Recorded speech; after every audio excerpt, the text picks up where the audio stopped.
আসসালামু আলাইকুম বন্ধুরা, উইনিং টেক প্রো চ্যানেলে আপনাদের সবাইকে স্বাগতম। ফাইনালি মেইন স্ট্রিম এমএফএস বলতে আমরা যা বুঝি বিকাশ, নগদ, রকেট মেইনলি মার্কেট শেয়ার দখল করে আছে। এদের মধ্যে রকেটই সর্বপ্রথম এনপিএসবি সার্ভিস চালু করে দিয়েছে। কিভাবে রকেট থেকে বিকাশে মানি ট্রান্সফার করা যায় ইনস্ট্যান্টলি, সেটা অবশ্যই এনপিএসবির মাধ্যমে। ভিডিওতে নতুন কেউ থাকলে বন্ধুরা প্লিজ আমার চ্যানেলটি সাবস্ক্রাইব করে পাশে থাকবেন। সর্বপ্রথম আপনারা রকেট অ্যাপসটি আপডেট করে নেবেন, না হলে এই ফান্ড ট্রান্সফারের অপশনটি আপনার অ্যাপসে পাবেন না। ফান্ড ট্রান্সফারে চলে গেলাম। ফান্ড ট্রান্সফার থেকে আপনারা দেখতে পারবেন এনপিএসবির একটি অপশন। এখানে আপনারা ব্যাংক পাবেন, এমএফএস, কার্ড, পিএসপি। আমরা যেহেতু মোবাইল ব্যাংকিং করব তাহলে এমএফএসে চলে যাই। এমএফএস আমরা সিলেক্ট করব। এখানে তিনটি অপশন আছে, বিকাশ, ইসলামী ব্যাংক, এমক্যাশ, ইসলামিক ওয়ালেট। আমরা বিকাশ সিলেক্ট করলাম, বিকাশ নাম্বারটি দিয়ে দিলাম।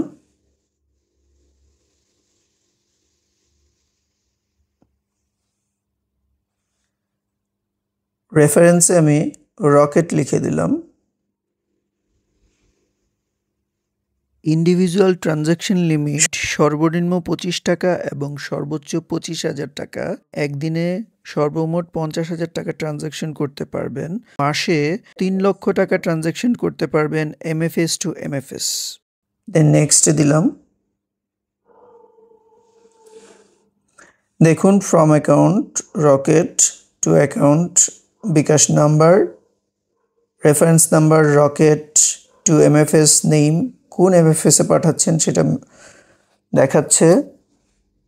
অ্যামাউন্ট এনপিএসবি চার্জ 43 পয়সা, 50 টাকায় 43 পয়সা, টোটাল 50 টাকা 43 পয়সা। হাজারে তারা কাটছে হলো 8 টাকা 50 পয়সা। দেন আপনার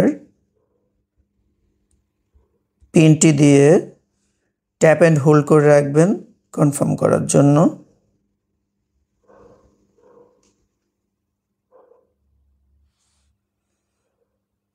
দেখুন লেখা আসছে NPSB fund transfer successful, transaction ID, transaction amount 50 টাকা, ফি 43 টাকা, রিসিপ্ট।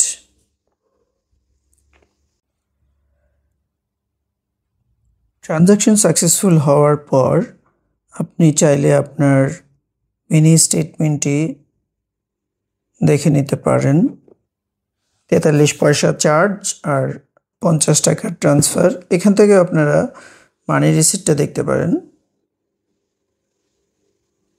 সেভ করে রাখতে পারবেন। আমার রকেটের অ্যাকাউন্ট থেকে 50 টাকা কেটে নিয়েছে এবং বিকাশের অ্যাকাউন্টে 50 টাকা রিসিভ হয়েছে।